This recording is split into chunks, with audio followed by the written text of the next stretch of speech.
जनगण मन अधिनायक जय हे भारत भाग्य विधाता। पंजाब सिंध गुजरात मराठा द्राविड उत्कल बंगा। विंध्य हिमाचल यमुना गंगा उच्चल जलधि तरंगा। तव शुभ नामे जागे तव शुभ आशीष मांगे। गाहे तव जय गाथा जन गण मंगलदायक जय हे भारत भाग्य विधाता। जय हे जय हे जय हे जय जय जय जय हे।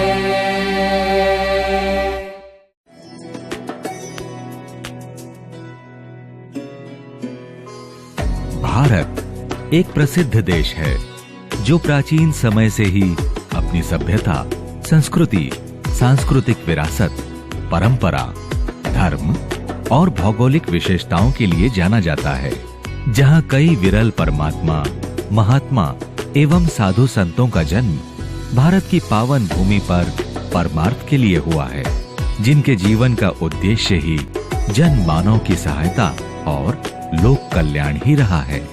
परमार्थ के वास्ते साधु बना शरीर, ये ज्ञानी जनों का कथन है जो 100% सत्य है। जब अनेक पावन संस्कारों का संग्रह होता है, तब कहीं ऐसे विरल महात्मा जन का जन्म होता है, जिनके जीवन का ध्येय ही परहित यानी दूसरों की भलाई करना होता है। ऐसी पुण्य आत्माएं ईश्वर कृपा से जन साधारण को सुख पहुंचाने के लिए ही इस संसार में जन्म लिया करती हैं। एक औरत के बिना जीवन की कल्पना सार्थक नहीं है, क्योंकि हमारी जिंदगी में हर एक कदम और हमारे सर्वांगीण विकास में एक महिला अलग अलग रूपों में हमारे जीवन का हिस्सा बनी है। पहले एक माँ, बहन, पत्नी और आखिर में एक बेटी के रूप में। अपने क्षेत्र में खास उपलब्धियां हासिल करने वाली कुछ महिलाओं का उदाहरण देकर हम महिलाओं की उन्नति को दर्शाते हैं।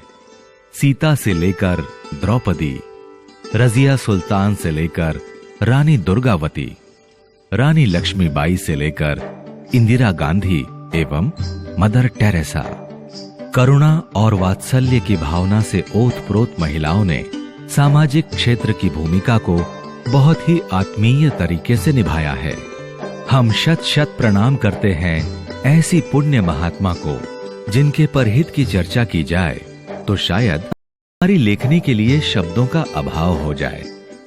यूं तो हर घड़ी संसार में अनेक लोगों का जन्म होता है, परंतु कुछ लोगों के जन्म दिव्य होते हैं। मन में अति पावन भावनाएं लिए हुए ऐसी ही एक पुण्य आत्मा का जन्म हुआ, जिन्हें हम आज श्रीमती भावनाबेन देवराज भाई चिखलिया के नाम से जानते हैं। समंदर की रेत पर लिखे नाम तो अक्सर लहरों से मिट जाया करते हैं, लेकिन परमार्थ और परहित द्वारा लोगों के दिलों में लिखे गए नाम कभी मिटा नहीं करते।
भावनाबेन का जन्म 14 फरवरी सन 1955 को पिता श्री जमुना दास और माता श्री सविता बेन पटेल के यहाँ गांव देवलकी, जिला अमरेली, राजकोट, गुजरात में हुआ। बड़े इत्तेफाक की बात है कि भावना बेन का जन्म 14 फरवरी को हुआ, जिसे पूरे विश्व में प्रेम दिवस यानी कि वैलेंटाइन डे के रूप में मनाया जाता है। भावना बेन का प्रेम दिवस में जन्म लेना ही इस बात का प्रमाण है कि वो इस संसार में सिर्फ प्रेम बांटने के लिए ही आए थे। भावना बेन के लिए करुणा, ममता और परहित की साक्षात प्रतिमा आदि उपमाएं भी सूरज को दिया दिखाने वाली बात है। भावना बेन के परिवार में माँ बाप के अलावा 2 भाई, हरेश भाई, भरत भाई और एक बहन पुष्पा बेन है। बचपन से ही भावना बेन की सोच सबसे अलग थी। उनका हृदय एकदम सरल, निर्दोष और निष्पाप था। बचपन से ही भावना बेन हंसमुख, मिलनसार और सेवाभावी थे। फूल कभी दोबारा नहीं खिलते, जन्म कभी दोबारा नहीं मिलते। मिलते हैं हजारों इस जहां में, मगर हजारों गलतियों को माफ करने वाले माँ बाप नहीं मिलते। ऐसे ही भावना बेन बचपन से ही अपने माँ बाप की बात को कभी नहीं टालते थे। माँ बाप के संस्कारों का पूरा पालन करते थे और कभी भी उन्होंने माँ बाप को शिकायत का मौका नहीं दिया। इसलिए बचपन से ही बेन उनके माँ बाप के लाडले थे। बचपन के कुछ साल बीते तो भावना बेन को भी दूसरे बच्चों की तरह स्कूल में दाखिला करवाया गया। उनकी आरंभिक शिक्षा यानी केजी से लेकर 4th स्टैंडर्ड तक शक्ति बाल विद्यालय, गीता मंदिर, अहमदाबाद में हुई। जैसे एक कहावत है ना, होनहार बिरवान के होत चिकने पात, यानी बड़ा पेड़ बनने वाले पौधे के चिकने पत्ते ही उसके भविष्य को बता देते हैं। कुछ ऐसा ही सच भावना बेन के बचपन में भी था। खेल कूद से लेकर पढ़ाई तक भावना बेन छोटी सी उम्र में ही हर प्रकार के खेल में हिस्सा लेती और उसमें अपनी अलग पहचान बना लेती। पढ़ाई के क्षेत्र में भी वो अपनी उम्र के बच्चों से 2 कदम आगे ही थे। इसलिए उन्हें खेल कूद और पढ़ाई में कई तरह के प्रमाण पत्र हासिल हुए। उनकी शिक्षा 5th स्टैंडर्ड से लेकर 11th स्टैंडर्ड तक भक्त वल्लभ ढोला स्कूल, दानी लिमडा, गुजरात में हुई। इस स्कूल में भी भावना बेन ने कई कीर्तिमान खड़े करके अपनी एक अलग पहचान बनाई। हर जगह संस्कार, शक्ति और संस्कृति का प्रदर्शन किया। स्कूल के बाद जब भावना बेन हायर एजुकेशन के लिए HL कॉलेज ऑफ कॉमर्स में एडमिशन लेने गए तो उन्हें भारी डोनेशन देने के लिए कहा गया। हालांकि भावना बेन के पिता संपन्न थे। उनके पास उस जमाने में एम्बेसडर कार हुआ करती थी, परंतु भावना बेन चाहते थे कि उनका और पुष्पा बेन का एडमिशन उनकी काबिलियत के आधार पर हो। तो फिर क्या था, भावना बेन ने ठान लिया कि वो एडमिशन लेंगे तो अपनी काबिलियत पर, डोनेशन देकर नहीं। दुनिया में कोई काम इम्पॉसिबल नहीं होता है, बस हौसला और मेहनत की जरूरत है। इम्पॉसिबल को गौर से देखो तो वो खुद कहता है कि आई एम पॉसिबल। ऐसी ही सोच लेकर भावना बेन अपनी सारी ट्रॉफीज, मेडल्स, सम्मान पत्र जो बचपन से ही उन्होंने अर्जित किए थे, ये सारी लेकर पुष्पा बेन के साथ सीधे प्रिंसिपल के ऑफिस में पहुंच गए और फिर भावना बेन ने अपनी योग्यता का प्रदर्शन प्रिंसिपल के सामने कुछ इस तरह से किया कि प्रिंसिपल साहब इतने इम्प्रेस हुए कि उन्होंने भावना बेन और पुष्पा बेन को तुरंत अपने कॉलेज में एडमिशन दे दिया। अपने कॉलेज में भी भावना बेन अपने सुलक्षणों के कारण LR बन गए। भावना बेन कॉलेज में होने वाली हर गतिविधि में लड़कियों का प्रतिनिधित्व किया करती थीं। सन 1974 में भावना बेन ने B.Com कंप्लीट कर लिया। कॉलेज की पढ़ाई पूरी करने के बाद भावना बेन की जिंदगी में वो शुभ दिन भी आया जो हर लड़की के जीवन में आया करता है। अगस्त 1975 में भावनाबेन की सगाई लेवा पटेल समाज के डॉक्टर देवराज चिखलिया जी से हुई और अगले ही साल यानी सन 1976 में उनकी शादी जेतलसर जूनागढ़ में हुई। शादी की शहनाई उनकी जिंदगी में बहार बनकर आई। देवराज भाई और भावनाबेन बहुत ही सपोर्टिव हस्बैंड और वाइफ साबित हुए। दोनों का स्वभाव सरल, निर्दोष और सेवाभावी था। दोनों ही जीवन में कुछ करना चाहते थे, इसलिए सन 1977 में पोस्ट ग्रेजुएशन करने के लिए दोनों जूनागढ़ से अहमदाबाद शिफ्ट हो गए। अहमदाबाद में दोनों हॉस्टल में रहे। दोनों की जीवन शैली बहुत ही सादी थी और तो और उन्हें अपना सारा काम खुद ही करना अच्छा लगता था और अपना खाना भी वो खुद बनाया करते थे। किसी भी पति और पत्नी का परिवार मुकम्मल यानी पूर्ण तभी माना जाता है जब उनके आंगन में किसी शिशु की किलकारियां गूंजती हैं। ये सौभाग्य डॉक्टर देवराज चिखलिया और भावनाबेन के जीवन में भी आया। 10 जनवरी सन 1981 को उनके यहाँ एक बच्चे का जन्म हुआ। इस बच्चे का नाम शौनक रखा गया। ये बच्चा भी अपने माँ बाप की तरह ही बचपन से ही बड़ा तेजस्वी था। पारिवारिक जिम्मेदारियां और एक मासूम बच्चे की माँ होते हुए भी भावनाबेन ने 1982 में पोस्ट ग्रेजुएशन कंप्लीट किया। उसके बाद डॉक्टर चिखलिया और भावनाबेन वापस जूनागढ़ आ गए। कॉलेज के दिनों से ही भावनाबेन LLB करना चाहते थे। डॉक्टर चिखलिया ने भावनाबेन को LLB करने के लिए प्रोत्साहित किया और 1982 में भावनाबेन ने LLB ज्वाइन कर लिया। उस समय भावनाबेन पर घर गृहस्थी की भी पूरी जिम्मेदारी थी, क्योंकि पति डॉक्टर चिखलिया जी पूरे दिन अपनी डिस्पेंसरी में लोगों की सेवा करने में व्यस्त रहते थे। इसलिए LLB की पढ़ाई करते हुए भावनाबेन अपने पति डॉक्टर देवराज चिखलिया और बेटे शौनक का भी पूरा ख्याल रखते थे। शुरू में डॉक्टर देवराज चिखलिया की जूनागढ़ में एक छोटी सी डिस्पेंसरी थी। उस समय जूनागढ़ में कोई बड़ा हॉस्पिटल नहीं था जहां लोगों का अच्छी तरह से इलाज हो सके। लोगों को राजकोट या फिर अहमदाबाद जाना पड़ता था। इसलिए जन मानव की सुविधा के लिए डॉक्टर चिखलिया ने जूनागढ़ में संपूर्ण सुविधाओं से परिपूर्ण एक हॉस्पिटल शुरू करने का विचार किया। भावनाबेन ने उनके इस विचार का पूरा समर्थन किया और त्रिमूर्ति हॉस्पिटल नाम से हॉस्पिटल की नींव रखी, जिसके कंस्ट्रक्शन के पूरे काम की देखभाल स्वयं भावनाबेन ने की। जब हॉस्पिटल का कंस्ट्रक्शन का काम पूर्ण हो गया, तब 29 जुलाई 1985 के दिन त्रिमूर्ति हॉस्पिटल का शुभारंभ डॉक्टर देवराज चिखलिया जी के पिताश्री पांचा भाई चिखलिया के शुभ हाथों द्वारा हुआ। हॉस्पिटल की ओपनिंग के बाद हॉस्पिटल की पूरी मैनेजमेंट, स्टाफ और मरीजों की देखभाल करने की बागडोर स्वयं भावनाबेन ने उठाई। हॉस्पिटल का कामकाज सुचारू रूप से चलने लगा।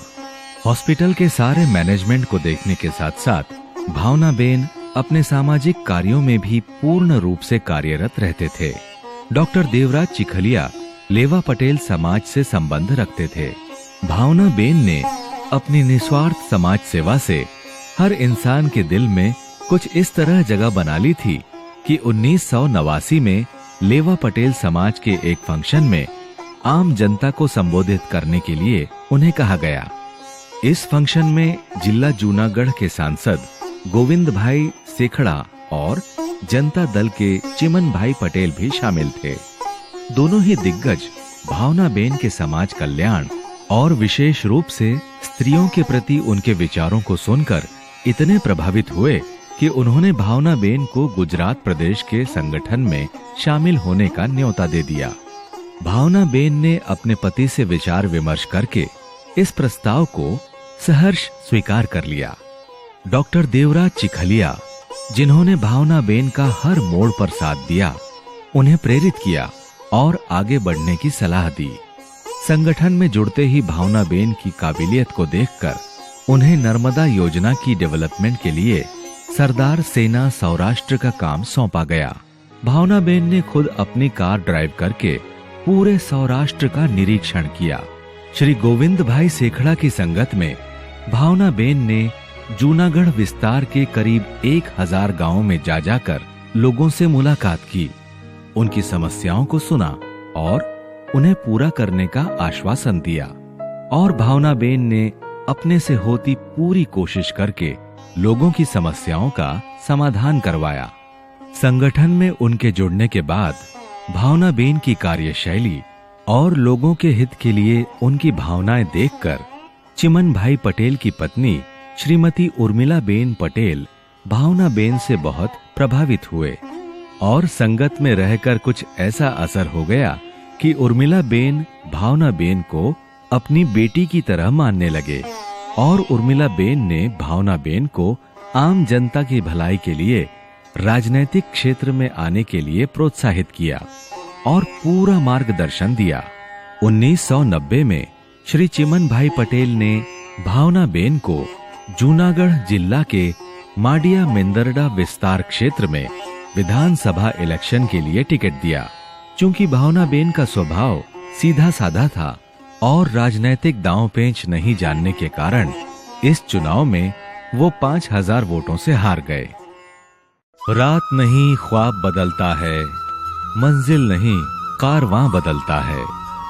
जज्बा रखो जीतने का हर दम कि किस्मत बदले ना बदले पर वक्त जरूर बदलता है।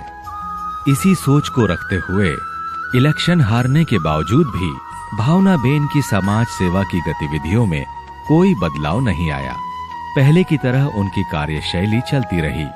मई 1991 में भावना बेन की गतिविधियों में एक बार फिर से नया मोड़ आया।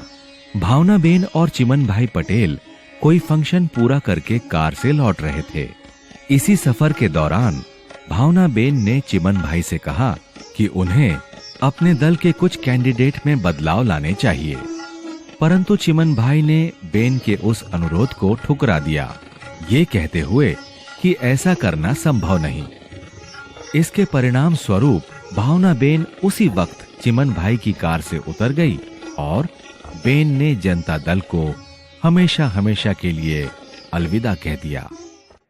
जब हौसला बना लिया है ऊंची उड़ान का, फिर देखना फिजूल है कद आसमान का। भावना बेन अपने निर्णय पर अडिग रहे और फिर डॉक्टर चिखलिया जी के समर्थन से उन्होंने भारतीय जनता पार्टी को ज्वाइन कर लिया।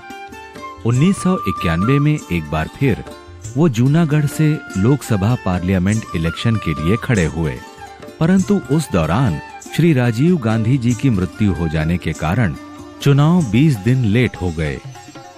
फिर भी जनता ने बेन के स्वभाव, काबिलियत और आम जनता के हेल्पिंग नेचर को देखते हुए बेन को इतना सपोर्ट किया कि उस दौरान 2 बड़े महारथी जो पिछले कई सालों से चुनाव जीतते आ रहे थे, इस चुनाव में भावना बेन ने उन्हें करीब 1.5 लाख वोटों से मात दे दी और चुनाव जीत गए।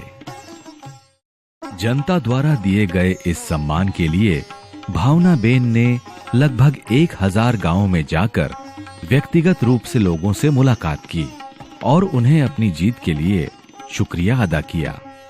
इस प्रकार दिन ब दिन भावना बेन का लोगों से मिलना, उनकी समस्याएं सुनना, उन्हें हल करना, लोगों के साथ स्वयं जाकर उनके काम करवाना इतना बढ़ता गया कि वो आम जनता में बेहद लोकप्रिय हो गए।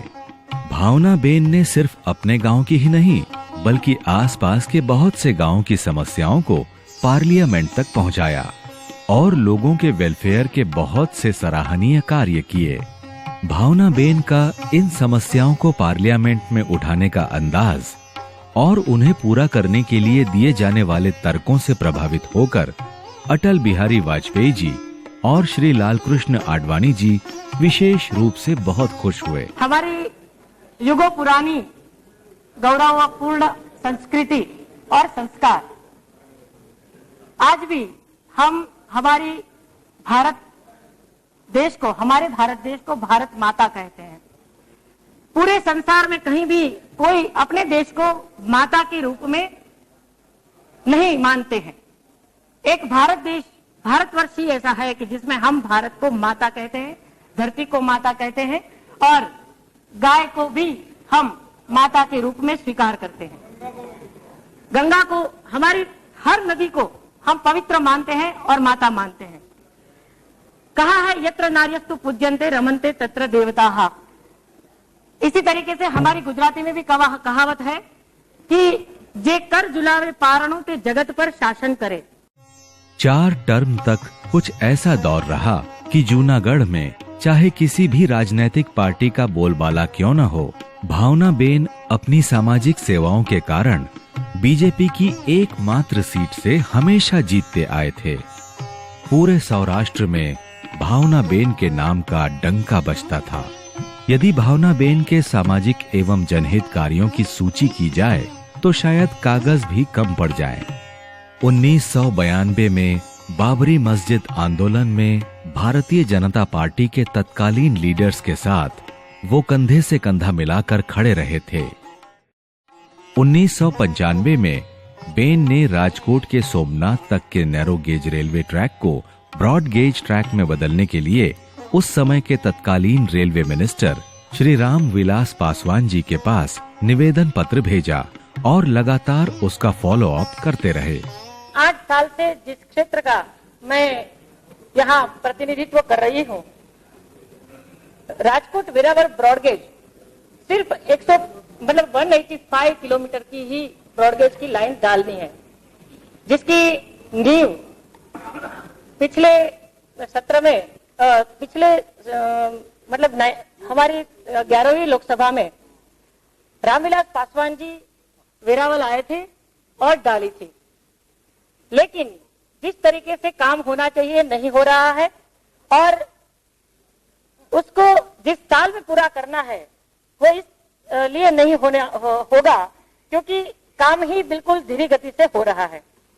मैं माननीय नीतीश जी से आग्रह करूंगी, क्योंकि जब इस ब्रॉडगेज के लिए 5 करोड़ रुपया प्रावधान किया है और 5 करोड़ का अलग काम के लिए भी किया हुआ है, अतिरिक्त व्यय किया है, खर्चे के लिए दिया है, तो मैं माननीय मंत्री जी से आग्रह करूंगी कि ये प्रोजेक्ट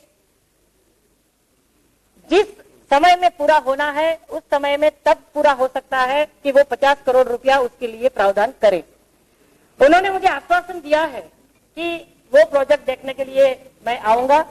तो माननीय नीतीश जी, आप मेरी बात अगर सुनते हैं तो, क्योंकि कल्पना जी आपसे बात कर रहे हैं तो मैं इसलिए कह रही हूँ, तो आप वो प्रोजेक्ट देखने के लिए आए और जितना भी उसमें खर्चा करना है उस आधार पर आप उसको प्रावधान आर्थिक दृष्टि से करें। पेड़ पर बैठा हुआ पक्षी कभी हवा से हिलती डाल से डरता नहीं, क्योंकि हवा के डर से भी ज्यादा उसे अपने पंखों पर पूरा विश्वास होता है।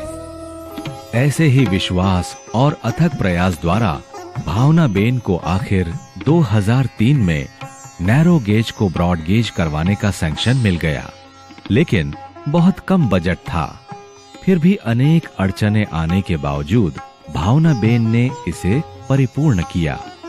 काम पूरा होने के बाद स्वयं वाइब्रेट मशीन में बैठकर पूरी ट्रैक लाइन का निरीक्षण किया। श्री लालकृष्ण आडवाणी जी और श्री नीतीश कुमार की मौजूदगी में इस ब्रॉड गेज का उद्घाटन किया गया। खुशी उन्हें नहीं मिलती जो जिंदगी को अपनी शर्तों पर जिया करते हैं। खुशी तो उन्हें मिलती है जो दूसरों की खुशी के लिए अपनी जिंदगी के मायने बदल लिया करते हैं।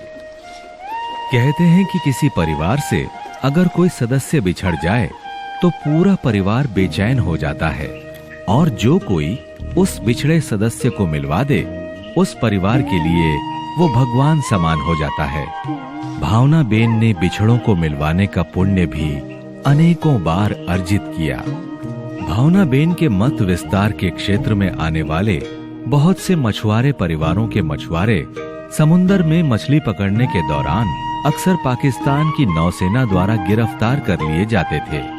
भावनाबेन ने कई बार ऐसे अनेकों मछुआरों को सेंट्रल गवर्नमेंट से अपील करके पाकिस्तान के सी एरिया ऑफिसर्स से उन्हें छुड़ाकर उनको उनके परिवारजनों से मिलवाया है। सिर्फ इंसान ही नहीं बल्कि जानवरों के प्रति भी उनको बहुत लगाव था। जूनागढ़ के गिर फॉरेस्ट विस्तार में से शेरों को पकड़कर किसी दूसरी जगह भेजने की योजनाएं कई बार बनी, क्योंकि ये शेर अक्सर निकटवर्ती गांवों में बसे किसानों के पशुओं को उठाकर ले जाया करते थे। शेर गिरनार की शान है। स्वच्छंद घूमने वाले शेरों को बंदी बनाने से रोकते हुए बेन ने इन योजनाओं पर रोक लगवाई और फॉरेस्ट डिपार्टमेंट से अपील करके इसका प्रॉपर सॉल्यूशन भी निकाला। और इतना ही नहीं, भावना बेन ने उन गांव वालों को सरकार से मुआवजा भी दिलवाया जिनके पशु उठाकर शेर ले जाया करते थे। 1994 में भावना बेन ने देवड़िया सेंचुरी पार्क को सेंट्रल गवर्नमेंट से मंजूरी दिलवाकर बनवाया, जिसमें शेर खुले आम घूमते हैं और मनोरंजन की दृष्टि से ये पार्क लोगों में अत्यधिक प्रसिद्ध है। एक बार उन्हें पता चला कि गन्ने की कटाई के दौरान तेंदुए के 3 बच्चे गन्नों के नीचे दब गए हैं। किसी की भी हिम्मत नहीं हो रही थी कि वे उन्हें बाहर निकाले, क्योंकि वो तेंदुए से डरते थे। बेन ने तुरंत वहां पहुंचकर तेंदुए के बच्चों को बाहर निकलवाया, उन्हें बोतल से दूध पिलाया और फिर उन्हें वन विभाग के अधिकारियों को सौंप दिया। लोगों में दूरदर्शन और रेडियो के माध्यम से जागृति लाने के इरादे से भावना बेन ने जूनागढ़ में एफएम टावर को स्वीकृति दिलवाई और साथ ही साथ तकनीकी पद्धति द्वारा दूरदर्शन की फ्रीक्वेंसी को विस्तारित रूप दिलवाया, ताकि ज्यादा से ज्यादा लोग इसका लाभ उठा सकें और उनको शहर और देश में चलती गतिविधियों के बारे में जानकारी हासिल हो सके। इसके अतिरिक्त जूनागढ़ में गैस सिलेंडर की कमी होने के कारण लोगों को काफी परेशानियों का सामना करना पड़ता था। बेन ने जूनागढ़ में गैस सिलेंडर की कमी को काफी हद तक पूरा करवाया और घर घर में गैस सिलेंडर पहुंचाने की भरपूर कोशिश की। लोगों के आर्थिक विकास के लिए वेरावल में समुद्री बंदरगाह की आवश्यकता थी। वेरावल बंदरगाह का इसलिए बनना जरूरी था कि उसके बनने से वेरावल और उसके निकटवर्ती गांवों का आर्थिक विकास हो सके और ज्यादा से ज्यादा लोगों को रोजगार मिल सके। बेन ने वेरावल में बंदरगाह बनाने का बेहद प्रयास किया, पर कुछ भौगोलिक कारणों की वजह से ये प्रयास सफल नहीं हो पाया। इसी प्रकार औद्योगिक विकास के लिए राजकोट से अहमदाबाद को जोड़ने के लिए एक हाईवे की आवश्यकता थी। राजकोट से अहमदाबाद को जोड़ने के लिए जो सड़कें मौजूद थीं, वो बहुत खुली सी नहीं थी, जिससे यातायात सुविधा पूर्वक नहीं चल पाता था। इन सड़कों पर अक्सर यात्रा करने वालों का बहुत समय नष्ट होता था और वातावरण में पॉल्यूशन का भी बुरा असर होता था। भावना बेन ने नेशनल हाईवे को स्वीकृति दिलवाकर इसे बनवाया, जो आज अटल बिहारी वाजपेयी सड़क योजना के नाम से जाना जाता है। कैबिनेट मिनिस्टर श्री सौजी भाई कोराट के साथ मिले जुले प्रयासों द्वारा भावना बेन ने अपने मत विस्तार क्षेत्र के लगभग 1000 गांवों को जोड़ने वाली कच्ची सड़कों को भी पक्का करवाया। पानी जीवन की एक ऐसी आवश्यकता है जिसके बिना इंसान तो क्या, पशु पक्षियों का भी गुजारा नहीं। हर उद्योग में पानी की जरूरत अवश्य होती है। जूनागढ़ चिरकाल से पानी की समस्या से दो चार होता आया है। भावना बेन ने उनके समय के मुख्यमंत्री श्री केशुभाई पटेल से आग्रह करके द्रापड़ सिंचाई योजना एवं अंबाजर सिंचाई योजना के तहत पानी की समस्या को काफी हद तक पूरा करवाया। इन योजनाओं के तहत बेन ने जूनागढ़ इलाके में बहुत से बोरवेल लगवाए और कई जगहों पर कुएं बनवाए और पानी की तकलीफों को काफी हद तक दूर किया।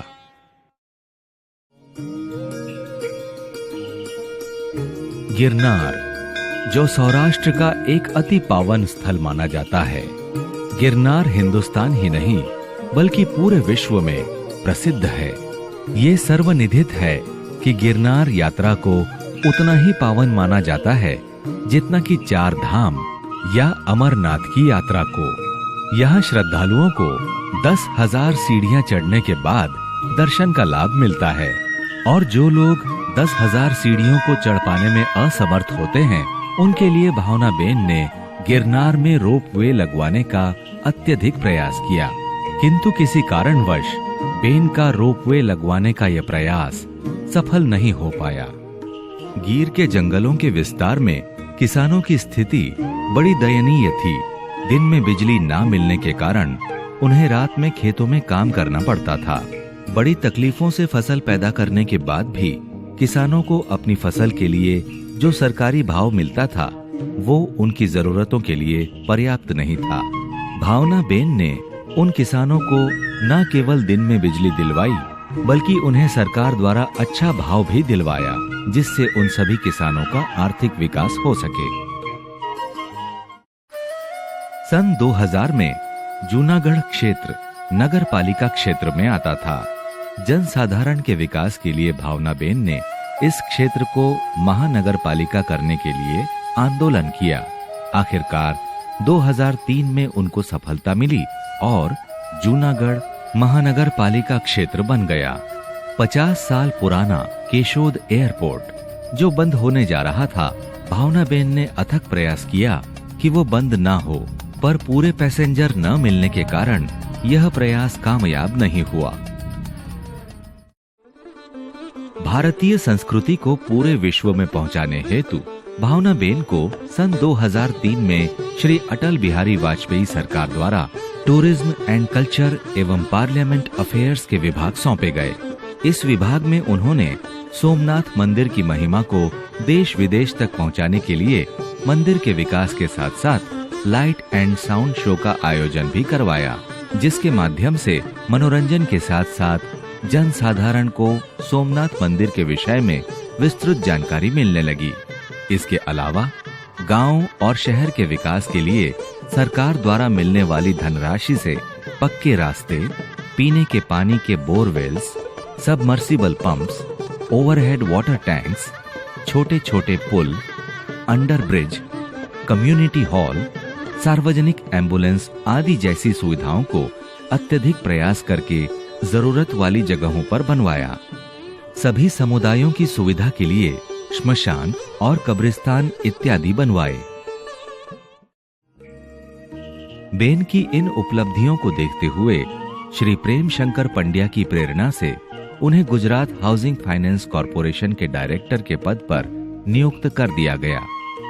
इस कार्यभार को संभालते ही बेन ने गुजरात हाउसिंग फाइनेंस कॉरपोरेशन की डेट को, जो काफी समय से भरपाई नहीं हो पा रही थी, उन्होंने वन टाइम सेटलमेंट स्कीम द्वारा लोगों से भारी रकम से भरपाई करवाई और GHFC को फायदा करवाया।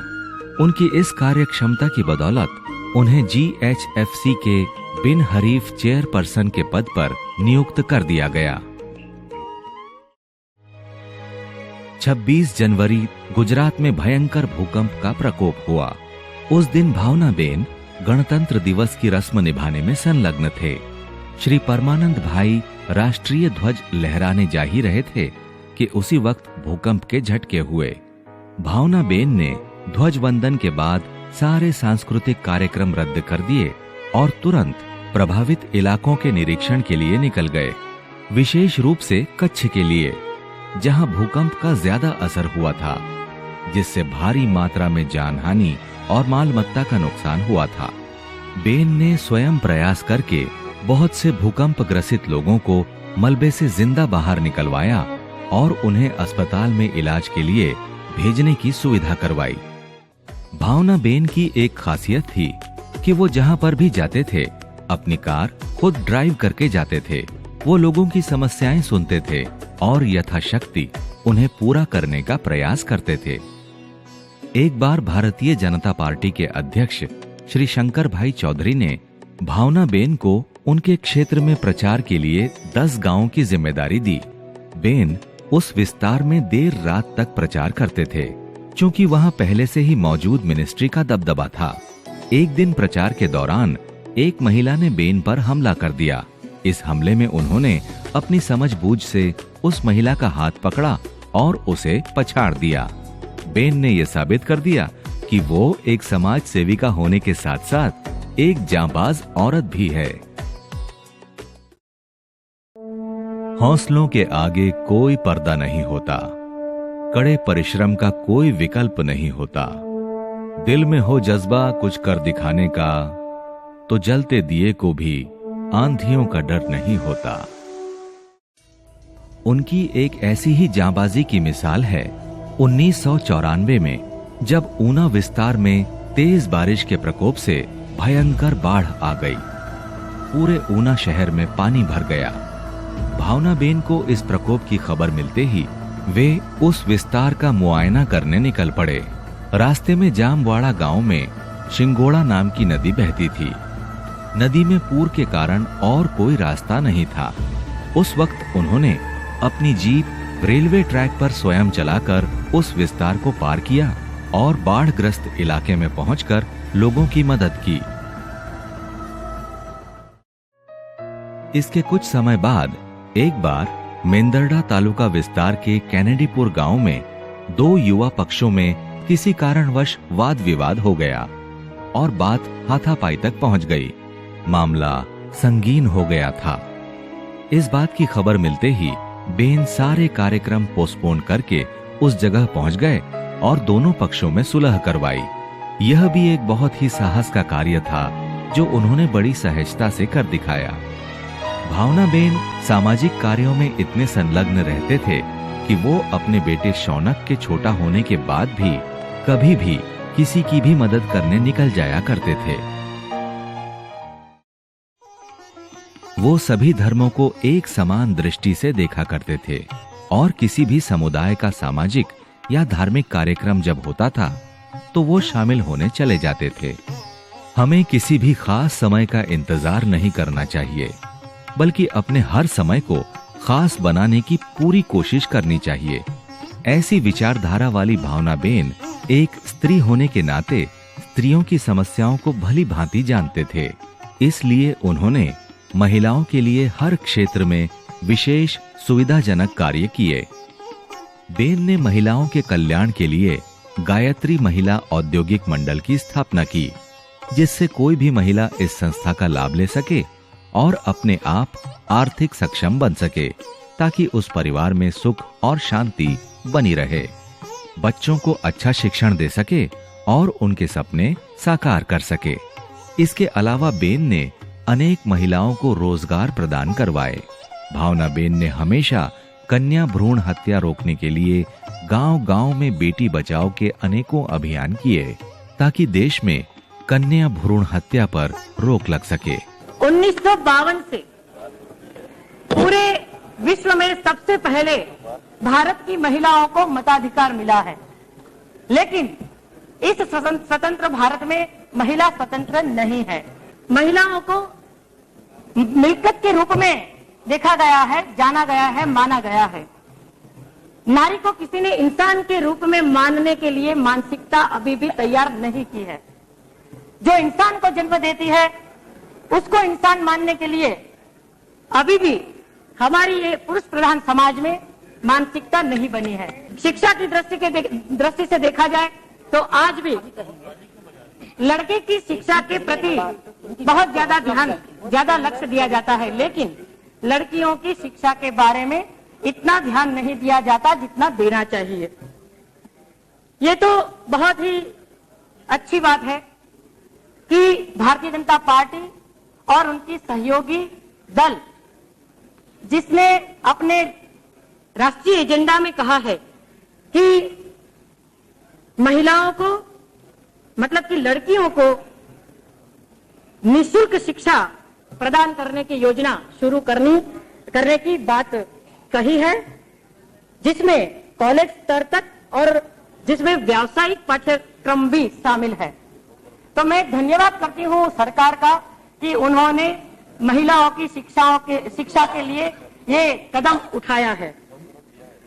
महिलाओं को शक्ति संपन्न करने के लिए उस दृष्टि से महिलाओं के लिए संसद और राज्य की विधानसभाओं में 33% आरक्षण का कानून बनाने की कोशिश भी की है। मैटरनिटी लीव के लिए सिर्फ 3 महीना दिया गया है लीव के लिए, जो बिल्कुल कम है।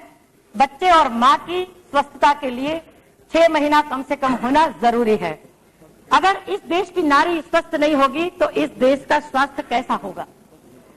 स्वामी विवेकानंद ने 101 वर्ष पहले कहा था कि इस देश का अगर उद्धार करना है, इस देश को अगर आबाद करना है तो इस देश की नारी को भी आबाद करना होगा, उसको शिक्षित करना होगा और उसको स्वाभिमान से जीने का हक दिलाना होगा। 1991 से लेकर 2004 तक भावनाबेन ने एजुकेशन डेवलपमेंट के लिए लगभग 30 देशों का दौरा करके वहां के राष्ट्रीय नेताओं से मुलाकात की, जिससे सौराष्ट्र ही नहीं बल्कि पूरे गुजरात के साथ साथ हमारे देश का फायदा हो। इतना व्यस्त रहने के बावजूद उन्होंने अपनी पारिवारिक जिम्मेदारियों को कभी नहीं छोड़ा। सन 2003 में जब वो एक विदेश यात्रा के लिए निकले थे, अहमदाबाद से उनकी रात की फ्लाइट थी।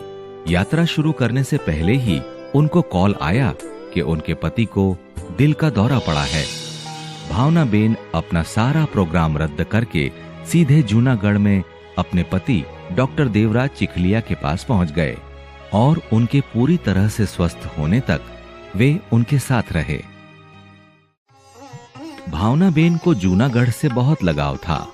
जूनागढ़ जो सदियों से साधु और संतों का शहर रहा है, यहाँ बड़े बड़े साधु संतों ने जन्म लिया है। जूनागढ़ भारत ही नहीं बल्कि पूरे विश्व में गिरनार स्वरूप से प्रसिद्ध है। आज गिरनार में श्री भारती बापू और श्री इंद्र भारती बापू जैसे कई महात्मा विराजमान हैं। बेन कई बार इन साधु महात्माओं के पास जाकर बैठते थे और उनसे कई विषयों पर विचार विमर्श करते थे और उनकी राय लेते थे।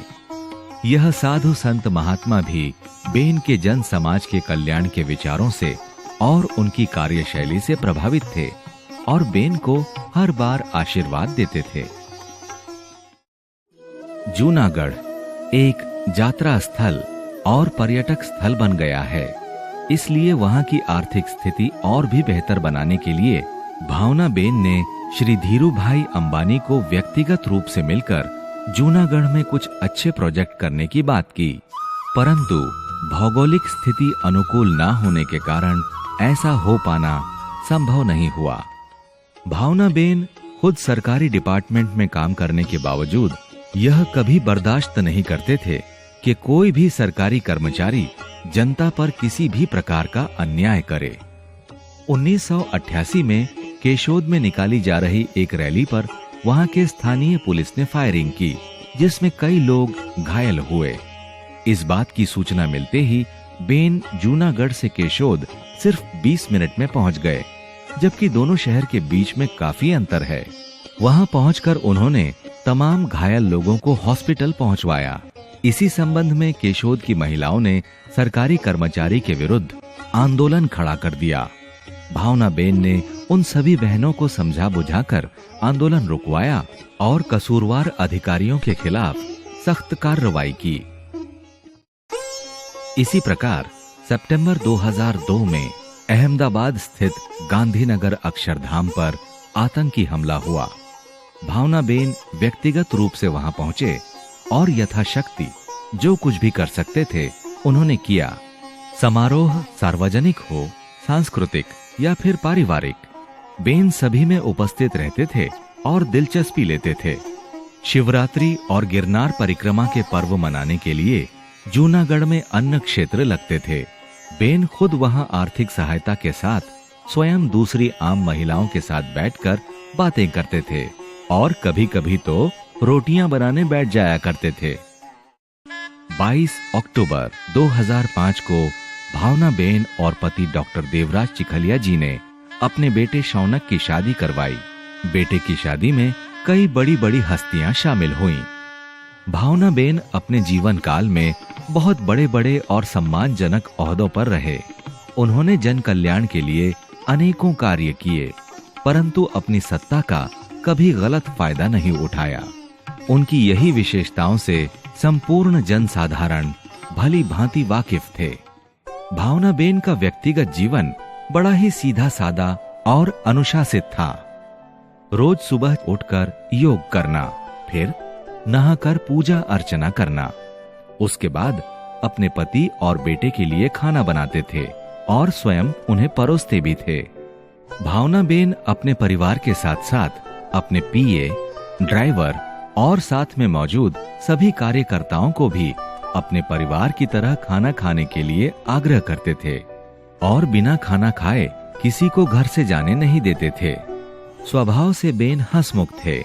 उनकी एक विशेषता ये भी थी कि वो जिस किसी व्यक्ति को भी मिलते उन्हें बहन या भाई कहकर संबोधित करते थे और जिस व्यक्ति को एक बार मिल लेते बरसों बाद भी मुलाकात होने पर उन्हें उनके नाम से बुलाते थे। ऐसी याददाश्त बहुत कम लोगों में देखने को मिलती है, मानो ये भगवान की देन हो। भावनाबेन वक्त के बड़े पाबंद थे। किसी भी मीटिंग या फिर किसी को टाइम दिया हो तो खुद टाइम से 10 मिनट पहले ही पहुंच जाया करते थे ताकि उनकी वजह से किसी को इंतजार ना करना पड़े। वो अपने समय के साथ साथ दूसरों के समय का भी ख्याल रखते थे। भावनाबेन अपने परिवार और अपने पति के परिवार को एक समान मानते थे और व्यवहार भी एक सरीखा करते थे।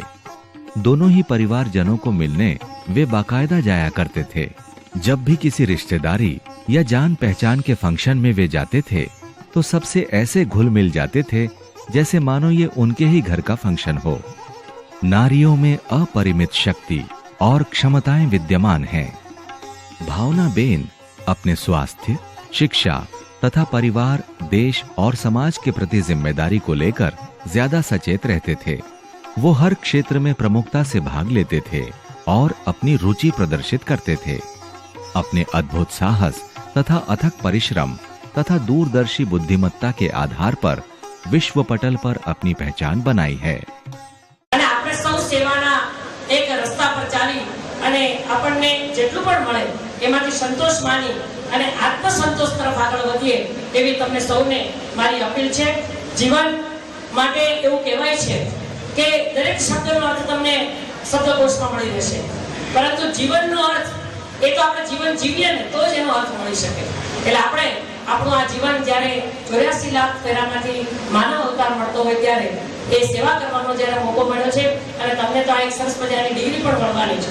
એ ડિગ્રી સાથે તમે સૌ સેવા કરતા રહો એવી આશા અને અપેક્ષા સાથે અમારા સૌના આશીર્વાદ સાથે આપ સૌનો આભાર। નમસ્કાર। વંદે માતરમ। ભારત માતા। मानवीय संवेदना, करुणा, वात्सल्य जैसे भावों से परिपूर्ण भावनाबेन ने युग निर्माण में अपना अद्भुत योगदान दिया है।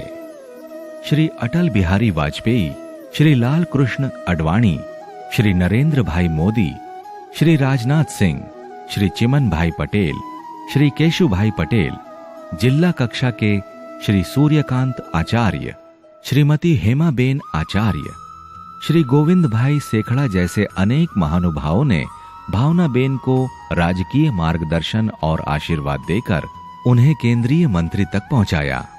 भावनाबेन भारत के गुजरात राष्ट्र के प्रथम एकमात्र महिला केंद्रीय मिनिस्टर रहे। उन्होंने विभिन्न पदों पर रहते हुए अपनी कार्यकुशलता का परिचय दिया है। उनके मानवीय और निडर दृष्टिकोण ने समाज और जनमानस के लिए अनेक आधुनिक आयाम जुटाने में महत्वपूर्ण योगदान दिया है। निस्वार्थ कर्तव्य परायणता के लिए उन्हें पुरस्कार मिलने के अलावा उनके अनेक कार्यों को संपूर्ण गुजरात में मान्यता मिली है और कीर्तिमान स्थापित हुए हैं। कहते हैं कि हर आदमी की सफलता के पीछे एक स्त्री का हाथ होता है, पर भावनाबेन की जिंदगी में उनकी सफलता के पीछे उनके पति श्री देवराज भाई चिखलिया रहे। उन्होंने भावनाबेन को मानसिक, शारीरिक और आर्थिक तौर पर पूरी तरह से सपोर्ट किया, उनकी हर तरह से मदद की और हर रास्ते पर जब भी जरूरत पड़ी उनका मार्गदर्शन किया।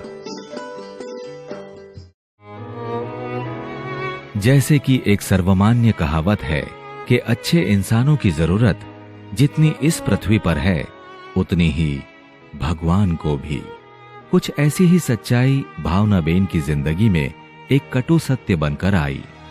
28 जून 2013 को भावनाबेन गुजरात हाउसिंग बोर्ड अहमदाबाद में थे। प्रातःकाल जब वो बाथरूम में फ्रेश होने गए तो अचानक श्वास नली में कुछ तकलीफ होने की वजह से वो वहीं बाथरूम में गिर गए। बाहर कुछ लोग मीटिंग के लिए उनका इंतजार कर रहे थे। भावनाबेन काफी देर तक नहीं आई। तब उनके पीए उनको बुलाने उनके रूम पर गए।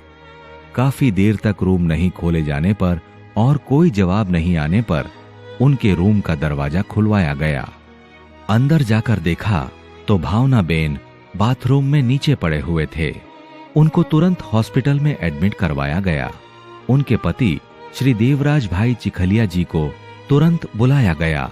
कुछ देर बाद हॉस्पिटल के डॉक्टरों ने भावनाबेन को मृत घोषित किया। सभी सुनने वालों के दिलों पर बिजली सी गिर पड़ी जब पता चला कि भावनाबेन अब नहीं रहे। अनेक मुस्कुराते चेहरों पर असीम दुख के भाव देते गए। अनेक आशाओं से भरी आंखों में आंसू की झड़ियां देते गए। अनेक बेबस दिलों को गम के जलजले देते गए। प्रेम की वो साक्षात देवी भावनाबेन परमात्मा की ज्योति में विलीन हो गए। जिंदगी के अनेक सफर तय करते हुए एक ऐसे लंबे धुंध भरे सफर में निकल गए जहां से फिर लौटकर कोई वापस नहीं आया। अपने अजीजों, चाहने वालों, प्रेम करने वालों को वो एक ऐसी जुदाई दे गए जिसकी कभी भरपाई नहीं हो पाएगी, कभी नहीं।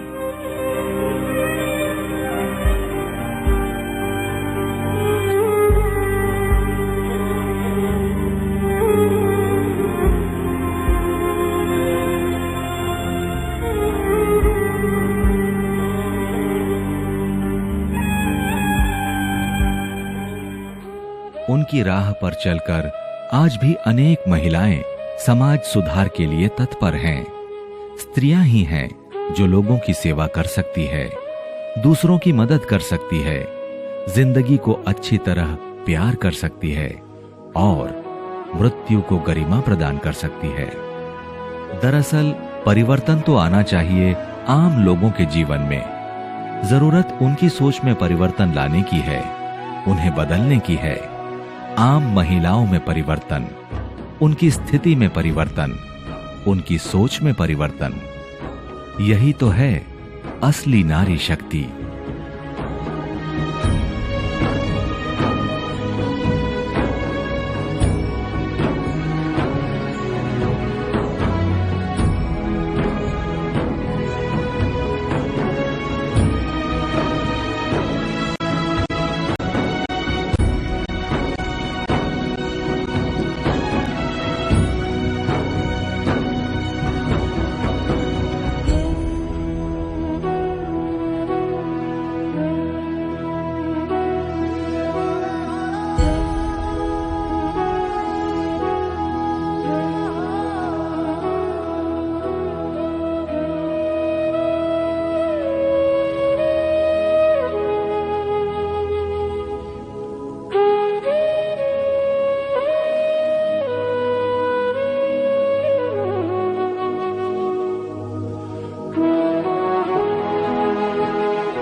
भावना बेन है ना, ये हमारी बड़ी बेटी, बड़ी दी।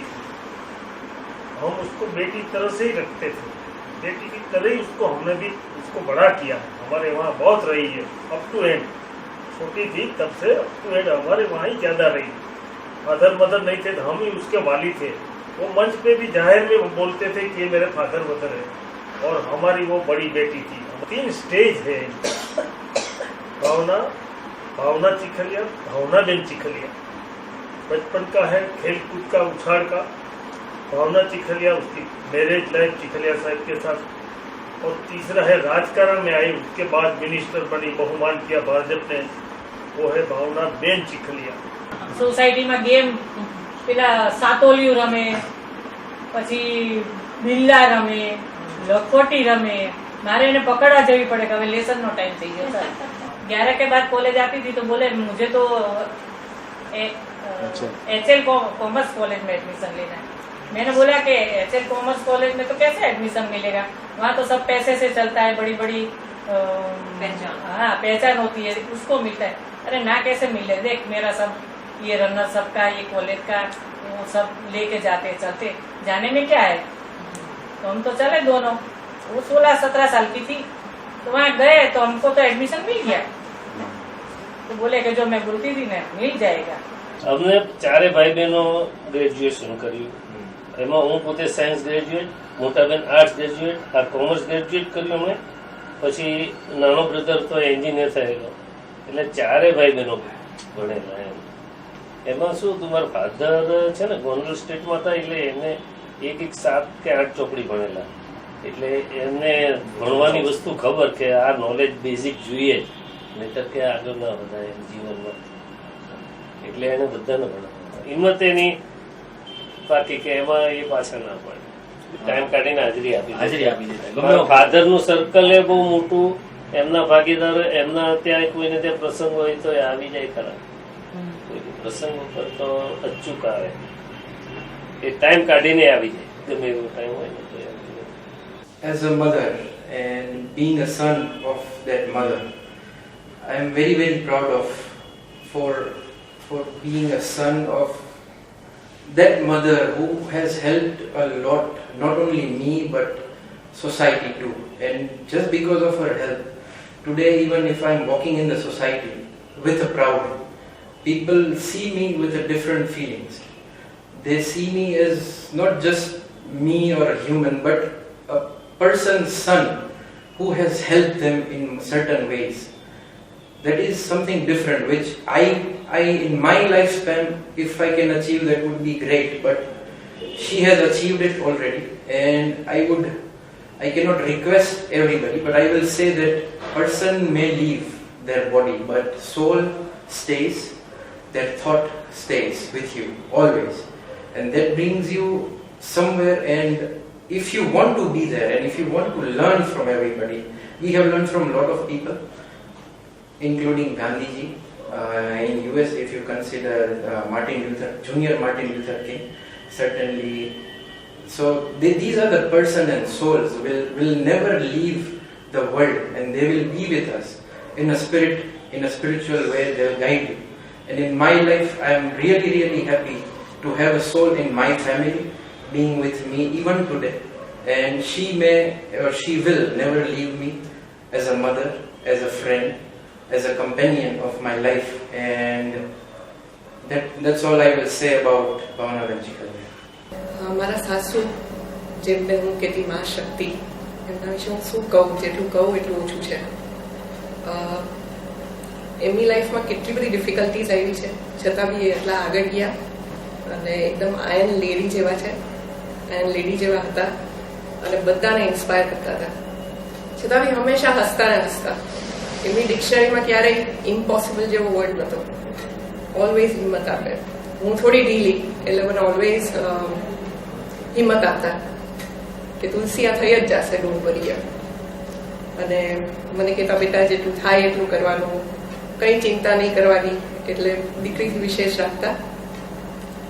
અને હું ત્યાં જોબ કરતી તો સવારે સવારે મારા માટે ગરમ નાસ્તો બી કરી દેતા અને સાંજે જમવાનું બી રેડી રાખતા. એ એટલું બધું પ્રેમથી બનાવતા જમવાનું પણ ભલે બહારનું કામ બી એટલું સરસ કરતા અને ઘરનું કામ બી.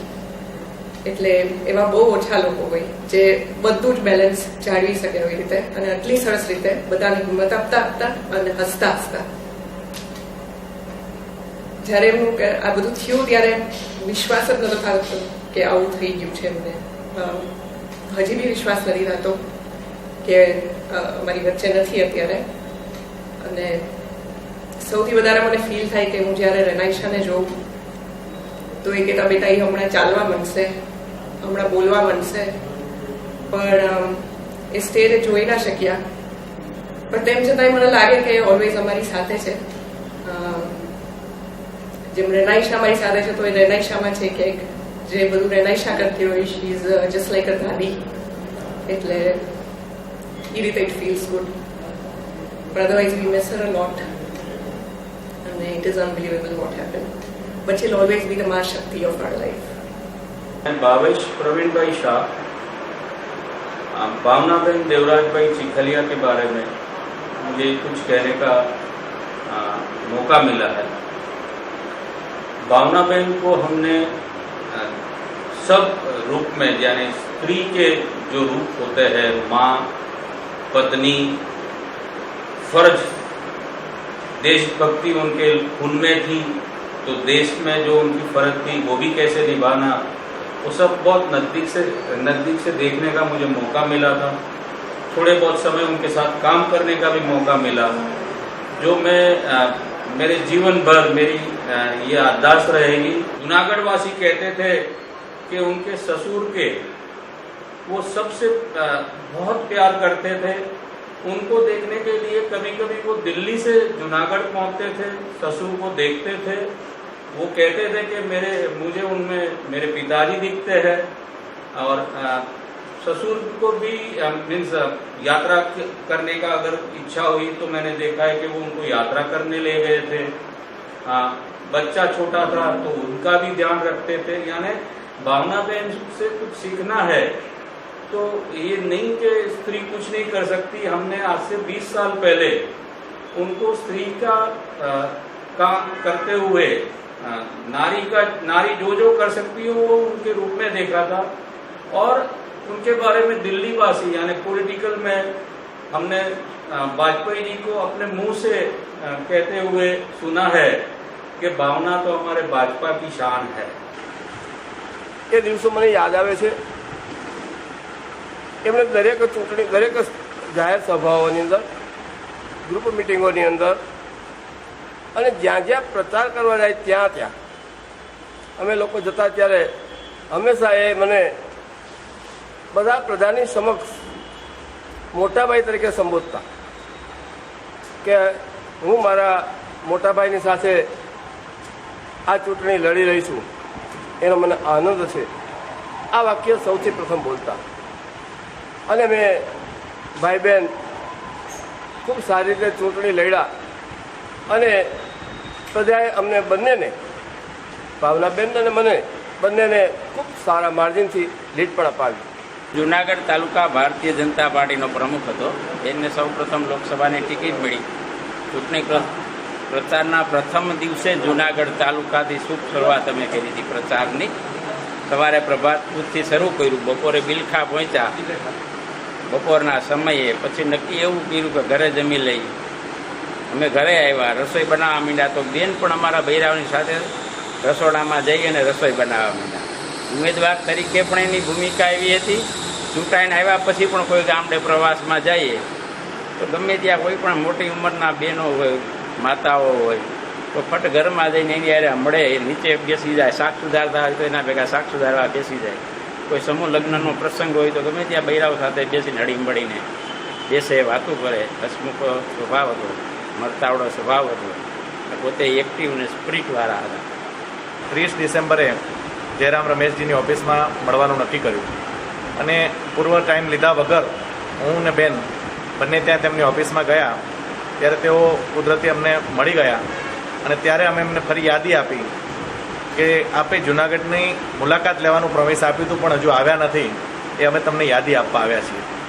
એટલે ત્યારે બેને જે પ્રકારે અને જે સ્ટાઇલે આ વાત જયરામ રમેશજીને કરી અને એમની સાથે રહીને મને રજૂઆત કરવાની જે બેને તક આપી તેનાથી કેન્દ્રના યુપીએ સરકારના મંત્રીશ્રીને જૂનાગઢ આવવાની ફરજ પડી અને ગિરનાર રોપવે યોજનાને આખી યોજનાને વન અને પર્યાવરણ મંત્રાલયે સંપૂર્ણ સાકાર કરી હાલ કોઈ કાનૂની ગૂંચવણમાં સુપ્રીમ કોર્ટમાં અટવાયેલી છે, પણ તો આ આખી યોજના સંપૂર્ણ સાકાર થઈ તેમાં તેમનો ખૂબ મોટો ફાળો રહ્યો.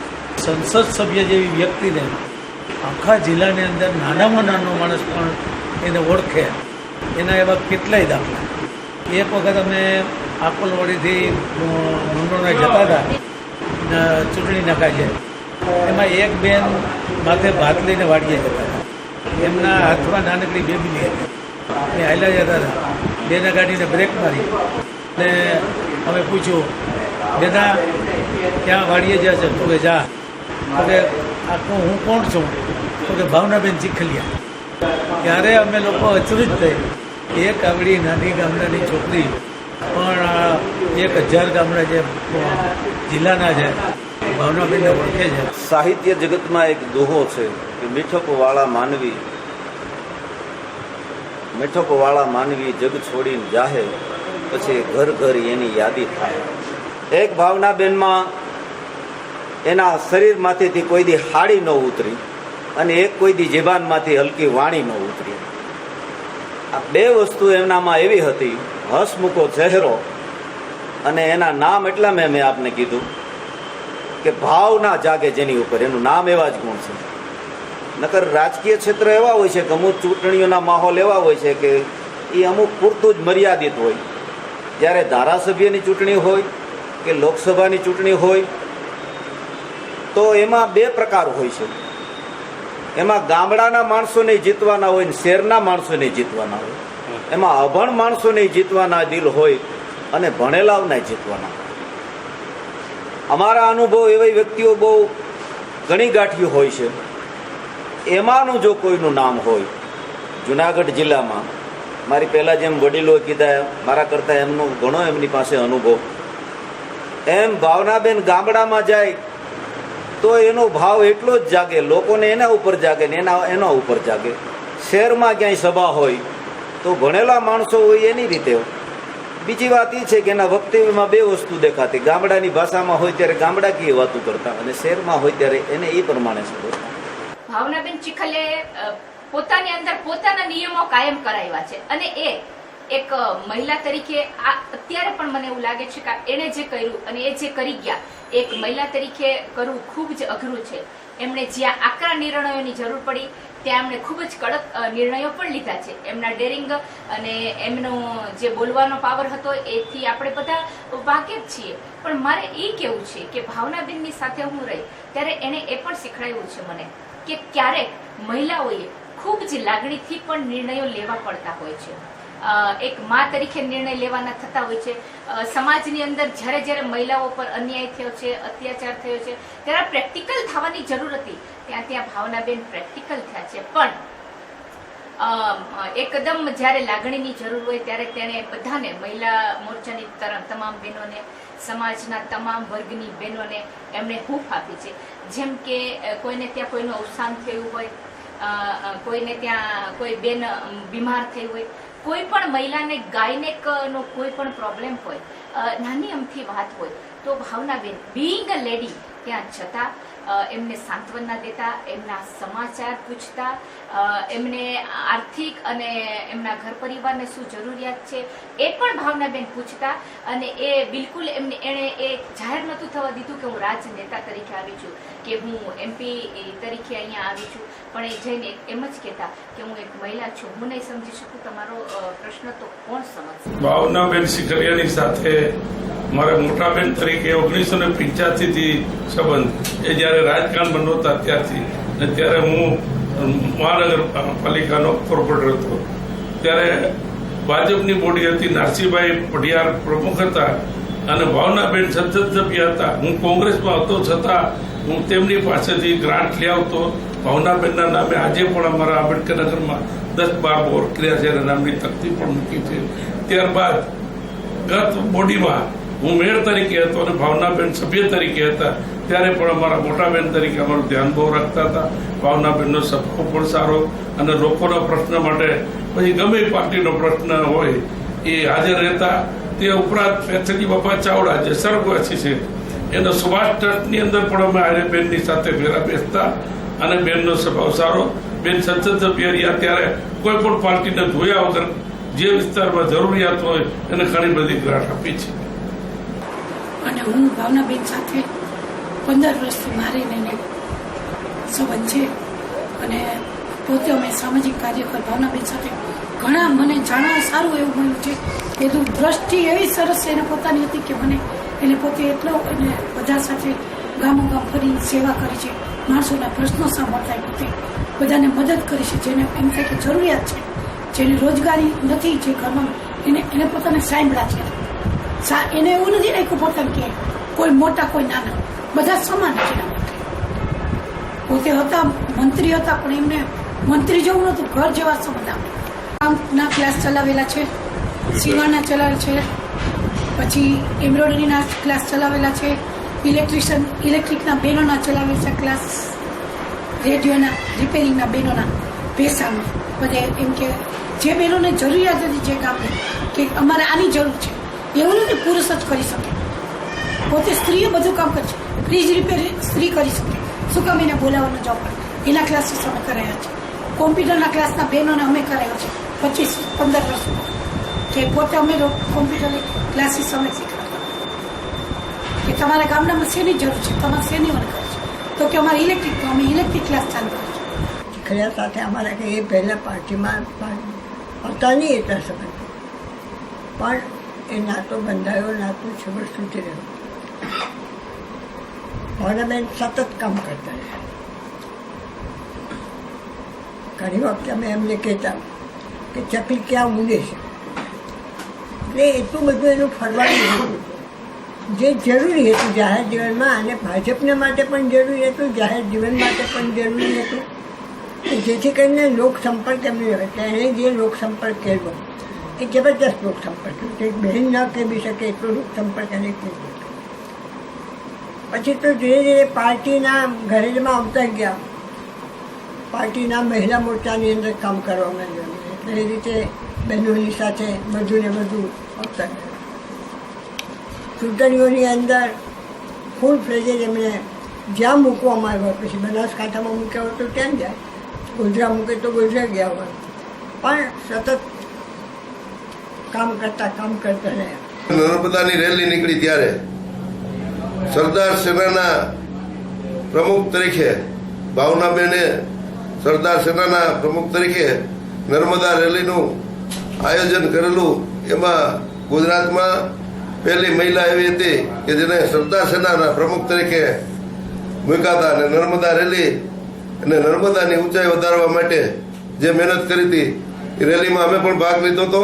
ગામડે ગામડે જતા ને ભાવનાબેને સાહસિક રીતે જે પુરુષ વર્ગ કરે એના કરતાં પણ ચડિયાતું કામ સરદાર સેનાના પ્રમુખ તરીકે કર્યું હતું. એમાં અમે સાથે જોડાયા હતા ને વખતો વખત અમે એવી ઘણી બાબતોમાં બેને પ્રજાને મદદરૂપ થાય એવા કામો કરેલા. આજે સોમનાથ, જેતપુર થી સોમનાથ સુધીનો આ રોડ એ પણ બેને મંજૂર કર્યો છે.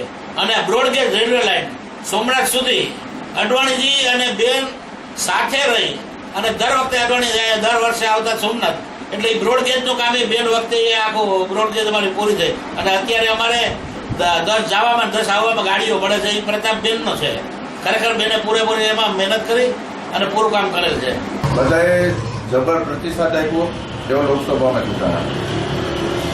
પછી એમનું જે સારસ વ્યક્તિત્વ, એક સૌ પ્રથમ તો રાજકીય વ્યક્તિ એવડી મોટી હોવા છતાં એમને મારા તારાનો કોઈ ભેદભાવ નહોતો. સૌથી બધી વ્યક્તિ, બધા પક્ષો જેમણે એમની સામે પણ કામ કર્યું હોય એમને પણ સાથે લઈને ચાલવાવાળા, સાવ નિખાલસ. અહીંના જુનાગઢના ઇતિહાસમાં પહેલી વાર બન્યું કે સંસદ સભ્યને સામાન્ય પ્રજાજન પણ રસ્તા ઉપર રોકી અને વાત કરી શકે એવા અમારા પહેલા સાંસદ હતા. એમની રાજકીય કારકિર્દીમાં બધા સાથે એમને ઘરનો નાતો રાખ્યો. બધા એટલા બધી લાગણીથી એમની સાથે જોડાયા કે બેન આવતા હોય તો એક सांसद કરતા પણ પરિવારની વ્યક્તિ આવતા એવું એમનું વ્યક્તિત્વ હતું. मुझे याद है कि जब मैंने LLB का एग्ज़ाम दिया तब भावना बहन भी मेरे साथ LLB के एग्ज़ाम में साथ थी और अनफॉर्चुनेटली वो लोग मेरे को भी अपनी गाड़ी में एग्ज़ाम देने के लिए कॉलेज में साथ ले जा रहे थे. मेरा एक एक्सीडेंट हुआ था और डॉक्टर चिकलिया साहब की हॉस्पिटल में भी मैं एडमिट हुआ था. तो जब डॉक्टर चिकलिया साहब ने भावना बहन को कहा कि कमल सेजपाल का एक्सीडेंट हुआ है और रूम नंबर 203 में है, तो फौरन खाना पहले नहीं खाएंगे, पहले कमल के पास जाएंगे, ऐसा कह के मेरे पास करीबन 1 या 1.5 घंटे तक बैठे थे भावना बहन और डॉक्टर चिकलिया साहब. उन जैसी आदर्श व्यक्ति, आदर्श महिला जाने से समाज को इतनी खोट पड़ी है जिसका मैं विवरण नहीं कर सकता हूँ. મેંદડાની અંદર લગભગ 1 કિલોમીટર અંદરનો જે સીસી રોડ જે બનાવેલ છે તે સાંસદ શ્રીમતી ભાવનાબેન ચીખલિયાની પ્રેરણાથી તેઓએ મુખ્યમંત્રીને વારંવાર કહેવાથી આ સીસી રોડ બનાવેલ છે. તે મેંદડા માટે એક અગત્યનું કામ કરી આપેલ છે. તે જીવનભરિયાત મેંદડાના લોકો ભૂલે એમ નથી. આવા અનેક ગામડાની અંદર જે છે સીસી રોડમાં મદદ કરતા થયા છે. સરકારમાં રજૂઆત કરી છે. આ તાલુકાની અંદર અસામાજિક તત્વોનો જે છે ખૂબ જ ત્રાસ હતો. તેઓની સામે પગલાં ભરવા માટે મુખ્યમંત્રીને વારંવાર અમારી સાથે આવીને રજૂઆત કરી અને અસામાજિક તત્વોનો જે છે ખાત્મો બોલાવે અને અત્યારે મેંદડા તાલુકાની અંદર ખૂબ જ સારા પ્રમાણમાં જે છે એ લોકો જીવી શકે છે અને અસામાજિક તત્વો જે છે એ બધા ભયભીત થઈ ગયા છે. भावना बहन बड़ी साहसिक थी. मुझे ठीक तरह याद है कि मानसून की बारिश बहुत आई. तब का जूनागढ़ जिला का और आज का गिर सोमनाथ जिला का जामवाला गांव के पास सिंगोड़ा नाम की एक बड़ी नदी बह रही है. तब वहां ब्रिज नहीं था, सिर्फ रेलवे का ब्रिज था. उन्होंने बड़ा जोखिम उठाकर अपनी कार को रेलवे के पुल के ट्रैक पर चलाया और अपनी साहसिकता का परिचय दिया. મારું નામ જોશનાબેન ચીમનભાઈ ડોબરિયા. ગિરિરાજમાં રહું છું. ભાવનાબેન ચીખલિયા સાથે ઘણા વર્ષોથી રાજકીય ક્ષેત્રમાં સામાજિક બધી રીતે ભાવનાબેન ચીખલિયા સાથે અમે કામ કરેલું છે. એમની અંદર ભાવનાબેનની સાથે મેં ભેસાણ તાલુકાની અંદર જ્યારે હું જિલ્લા પંચાયત સદસ્ય હતી ત્યારે ભાવનાબેન જ્યારે ભેસાણ તાલુકાની અંદર આવતા ત્યારે નાના નાના ગામડાઓમાં જઈને બેનની સાથે અમે બહેનોને આગળ લાવવા માટે ભાવનાબેને અમને ખૂબ જ બધા બહેનોને મદદ કરી છે. ભાવનાબેન ચીખલિયા એટલે એક નિરાળું અને અનેરું વ્યક્તિત્વ. ખાસ કરીને એક મહિલામાં કેવી હિંમત હોવી જોઈએ તેનું ઉદાહરણ ભાવનાબેન હતા. રાધનપુરમાં જ્યારે પેટા ચૂંટણી હતી અને ગુજરાતના તે વખતના મુખ્યમંત્રી શંકરસિંહ વાઘેલા ચૂંટણી લડતા હતા ત્યારે અમે સૌ ભારતીય જનતા પાર્ટીના કાર્યકર્તા તરીકે રાધનપુર ચૂંટણીમાં ગયેલા અને ત્યારે ભાવનાબેન પર હુમલો થયેલો, ખૂની હુમલો. પણ ભાવનાબેને કોઈ પણ પ્રકારનો ડર રાખ્યા વગર એ વખતે જે ચૂંટણીનો પ્રચાર કર્યો અને હુમલો કરનારને જે રીતે મને બોધપાઠ આપ્યો છે એ કદાચ આજે હું પણ યાદ કરું છું તો મને કમકમાટી આવી જાય છે. પણ ભાવનાબેન હિંમત હાર્યા નહોતા. ખાસ કરીને જુનાગઢ કોર્પોરેશનની ચૂંટણી આવી અને પાર્ટીને એમ લાગ્યું કે કેટલાક સિનિયર આગેવાનોને કોર્પોરેશનની ચૂંટણી લડાવવી જોઈએ ત્યારે એક વખત કેન્દ્રીય મંત્રી રહી ચૂકેલા, રાષ્ટ્રીય ભારતીય જનતા પાર્ટીના ઉપાધ્યક્ષ રહી ચૂકેલા અને 5 ટર્મ સુધી સંસદ સભ્ય રહેલા એવા ભાવનાબેન ચીખલિયાએ એક પણ ક્ષણનો વિચાર કર્યા વગર તરત જ કીધું કે પાર્ટીની સૂચના હશે તો હું કોર્પોરેશનની ચૂંટણી પણ લડીશ. તેઓ કોર્પોરેશનની ચૂંટણી પણ લડ્યા, ખૂબ સારી લીડથી જીતા. કોર્પોરેટર તરીકે પણ તેમણે કામ કર્યું. સામાન્ય રીતે રાજનીતિમાં એવું હોય છે કે કોર્પોરેટર ભવિષ્યમાં ધીમે ધીમે સંસદ સભ્ય બનતા હોય છે, જ્યારે ભાવનાબેને એનાથી ઊંધું કરી અને એક કાર્યકર્તાઓને રાહ આપ્યો છે. એ રાહ પર સૌ કાર્યકર્તા ચાલે તેવી આ ડોક્યુમેન્ટરીના માધ્યમથી મારી સૌને અપીલ છે. ભાવનાબેનને ભાજપમાં લાવવા માટે બધાએ ભલામણ કરી, એના કુટુંબે ભલામણ કરી અને એના જે હિતેચ્છુ હતા એ લોકોએ ભલામણ કરી અને એ ભાજપમાં આવ્યા અને ભાજપે એને સંસદની ચૂંટણી લડવા માટે ઉમેદવાર તરીકે પસંદ કર્યા. જ્યારે શંકરસિંહ સામે ભાજપનો ઉમેદવાર લડતો હતો ત્યારે ઝઘડો થયો તો એ વચ્ચે ગઈ, મારામારી થઈ, ફોજદારી કેસ થયા. એ બધો પણ એને સાહસ ભાજપની સંસ્થા માટે બતાવ્યું. અને અહીં પણ કેટલા જસુભાઈ બારડ એની સામે ઉમેદવાર હતા ને એ જરાક બાહુબળવાળા હતા, તો એની સામે પણ કેટલા વિવાદો થયા તે એનાથી પણ કોઈ બીક નહોતી અને સાહસથી કે મારું જે થવાનું હોય તે થાય એ વિવાદોની વચ્ચે મારી સાથે જ રહેતા હતા. કાર્યકર્તાને કોઈ મુશ્કેલી પડી હોય તો ઉના, દાખલા તરીકે દૂરનો ગામ ઉના છે, ત્યાં પણ કોઈ કાર્યકર્તાને તકલીફ પડી હોય અને જરૂર પડે તો દિવસમાં કે રાતમાં ફોન આવે કે આ રીતે મુશ્કેલી ઊભી થઈ છે, તો રાતના 2 વાગે નીકળી પણ ત્યાં 5 વાગે પહોંચી જતા હતા. એને જનતા દળમાં 1-2 વખત અપમાન થયા. એ આયોજન પંચની મિટિંગમાં ગયા, ત્યાં એમને બેસવા ન દીધા અને એનું અપમાન થયું. તરત જ મને ફોન આવ્યો. મેં કીધું કંઈ નહીં, આ રાજકારણ બતાવું બધું ચાલ્યા કરે, એ તમે મનમાં ન લો. એ પછી ભાજપમાં ગયા અને સોમનાથમાં જ્યારે એમને ત્યાં શપથવિધિ કે જે કંઈ લેવાનું હતું ત્યારે મને પૂછીને ગયા કે જ્યારે બેન હું ભાજપમાં જાઉં. મેં કીધું ભલે, તમે એવી રીતે જજો કે તમે એમાં આગળ વધો, ક્યાંય પાછા ન પડો. અને ત્યારે પણ મને પૂછીને જ ગયા હતા, મારી સલાહ લીધી હતી. અડવાણીજી આવ્યા ત્યારે પણ એમને મળવા ગયા. આ બધા પ્રસંગોમાં એમના રાજકારણ, હું રાજકારણમાં છું જ નહીં, પણ એ હંમેશા મને એના ગુરુ માનતા.